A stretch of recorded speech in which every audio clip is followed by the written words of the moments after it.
દાહોદના સંજેલીમાં gas cylinder માટે પડાપડી વિતરણ ગાડી આવતા જ લોકોના ટોળા ઉમટી પડ્યા। સિલિન્ડર મેળવવા માટે લોકો વચ્ચે ભારે ઘર્ષણ। ગેસ એજન્સીના કર્મચારી અને ગ્રાહકો સામસામે। સિલિન્ડર માટે લોકો વચ્ચે મારામારીના દ્રશ્યો સર્જાયા।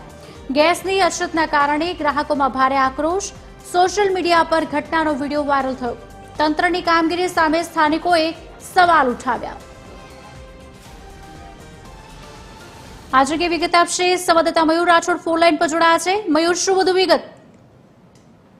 દાહોદ જિલ્લાના સંજેલીમાં ગેસ એજન્સીની ઇન્ડિયન ગેસ એજન્સી જે ગાડી છે તે બોટલો લઈને વિતરણ કરવા પહોંચી હતી, ત્યારે ગાડી જે બોટલોની આવતાની સાથે જે ગ્રાહકો છે તે ગાડી પર પહોંચ્યા હતા અને પોતાનો જે બોટલ છે તે લેવા માટે જે કંપનીના કર્મચારી છે તેમને પોતાના બોટલ અંગે માંગણી કરી હતી, પરંતુ જે ગ્રાહકોની જે ભીડ હતી અને તેની માત્રામાં બોટલોની સંખ્યા ઓછી હોવાના કારણે જે ગેસ વિતરક કર્મચારી છે અને ગ્રાહકો સાથે બોલાચાલી થઈ હતી અને ત્યારબાદ મારીના પણ દ્રશ્યો સર્જાયા હતા।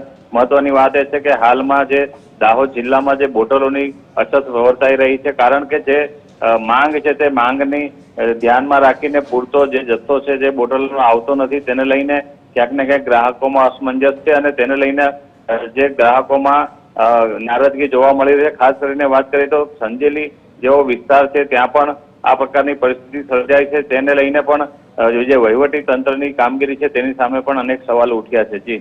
જી આભાર સમગ્ર માહિતી આપવા બદલ।